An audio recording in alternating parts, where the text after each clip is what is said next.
Mr. Hibbert, yes, I would like you up here, sir. Thank you, sir. Oh. And everyone else to be in the audience. Oh. All these sons up there? No, you all right. No, she can sit. Mrs. can sit. Hey, but hey, why you? Oh, you can do that. Well, I'm telling you now. Okay. If you burn up, go with she. Summer, you're here. Man still a true shot, you know. He's telling her what he's got.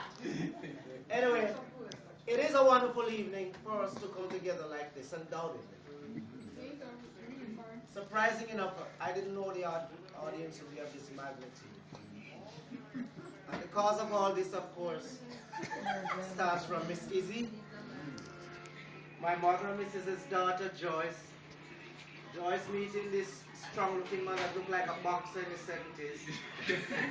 I remember Mr. George in the 70s when I heard Sister Merle's husband is in America. And when he come out and see this man, he looked so much like Joe Frazier. Quiet, doesn't talk, from the gate to the room. Got married, and we have these children, the offspring. We have, first it was Ansel, then of course Glenn, Andrew, and Keisha. Then the migration part of it, which won't go into our goal. But hold on. Once we It release does. family Come members- out. You forgot. Prior to my mother, he had Winston, Dennis, Junior, Well, and Donald. like I said, that's on the other side of the fence. I'm talking about what I'm to 72 Mountain View. But anyway, from Sister Merle meeting Mr. George, and Dale meeting Butty, and later on we find out how Butty get there, Mr. George. How about that? We're going to that later. I'm going, you know something too. We just want to say tonight, we recognize Mr. George for his statue, for his image, the role he has played being a boyfriend and a husband, grandfather, Great-grandfather. great-grandfather. Of course, this is one of the strongest men I've seen, and this is the only brother-in-law I think I have. And even though he's a much age than me, we get along pretty good, right, sir? Always. When I call him and talk to him, I don't talk to Sister Merle. He's always here to answer the phone. So it's good we can come together like this. And just to recognize that special day which is coming up. And I'm sure there are going to be many, many, many, many, many more days than this. And before we go any further, everybody stand and sing happy birthday to the young boy. Yo, birthday to you. Happy birthday to you.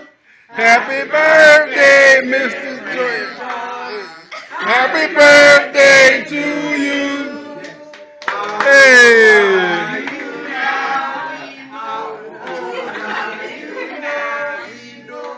Are you now 80?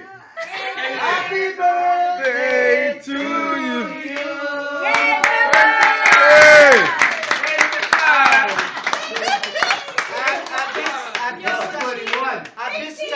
At this time, we'll start by asking Miss Izzy to say a few words to Mr. George. Everybody has a minute. Miss Izzy, keep it short.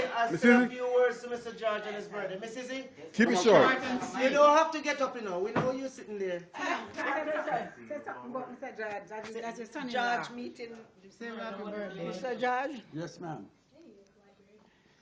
he's a very nice man looking, but I don't know what in the mind. All right. But if God be for us, who can be against us? Thank you very much. Thank you very much. Thank you. Next person. All right, now we'll hear from the senior Wilson in the room. I don't need to tell you who that is. The senior Wilson in the room. Which one would that be? The senior Wilson. Wilson in the room. That's the senior Wilson. The senior Wilson in the room. Are you with us, madam?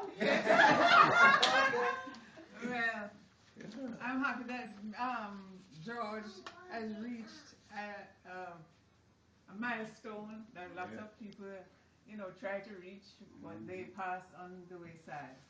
So we have to give thanks. All right? All right. Now we'll Spigo. In the days I used to, when you have a girlfriend, they say you may have a Spigo up the road. So I won't go into that, but Mrs. Hibbert, please say something to Mr. Hibbert. It's been a long time. This one. This has been 35 years. How many? 35 years since we married. And I hope we live until you're 100. And I will never get a next one like you. And I'm not looking none. So all you men look at Mrs. Hibbert, but you can't touch. Hey, Mom. Hey, Mom. Hey, turn around. Let me see that. I got you. All right. Okay. All right. Now we'll hear from Mr. Davis. Short and sweet, man. Short and sweet, short and sweet. Look here, he has to take the stage too. All I want to say is that from the time he's been my father, I'm now 46 years old, I cannot have a better father than him. And he has brought us up from day one to learn if you don't do for yourself and try to do better, then nobody's going to help you. So do what you can and do it good. All right. Thank you. Junior Hibbert. I want a senior one, the senior son. In the room. Donald, Glenn, I catch you. Come on, Donald. Come on, Donald. He confused me too. Well, Pops, Yes, sir. I just want to be like you. You're a great man. Yeah. Thank you. Yeah. Short and sweet. All right, Doug. Glenn, your turn. Well, I'm striving to be half the man he is and live as long as he lives. Yes, sir. That's it. And I'm sure if you continue the same path, you'll do it.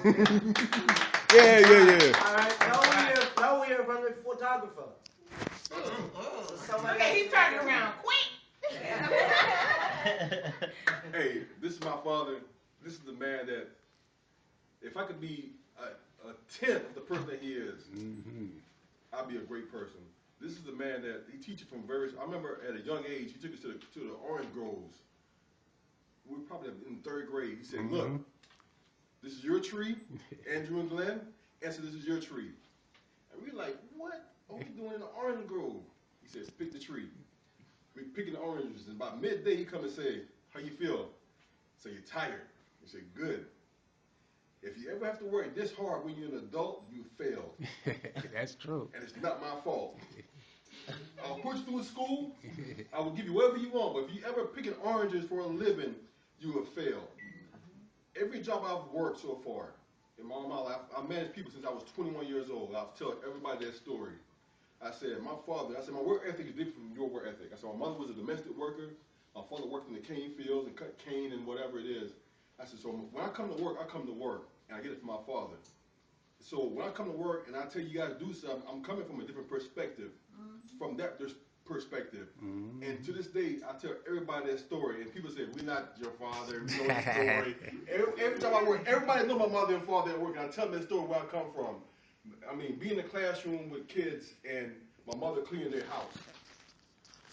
As a child, you're embarrassed. Oh man, I'm in the classroom, the white kids, mother cleaning your house, and my father chopping in the cane field, whatever it is. As a kid, you're embarrassed. But as an adult, you come to respect that. And so when I go to work now, everybody knows my mother and father at work because I tell them all the time. So to my father, I love you like I love God. You are second to God to me in my life because you are a strong person that give me the drive to do what I do every single day at work, man. Yeah. If I could be anywhere close to who you are and what you do, I'll be okay. I hope one day I could be the father that you are. And my kids gonna be in trouble because they are gonna get what Dominique is getting right now. For real. I'm practicing on Dominique and Trey and John, my nephews and nieces, of what my kids gonna get. So I love you, and hopefully I can be as good as you one day. Yeah. Right. And just before we go any further, when is the first one due? Never know yet. You're working on it. Okay, back to you.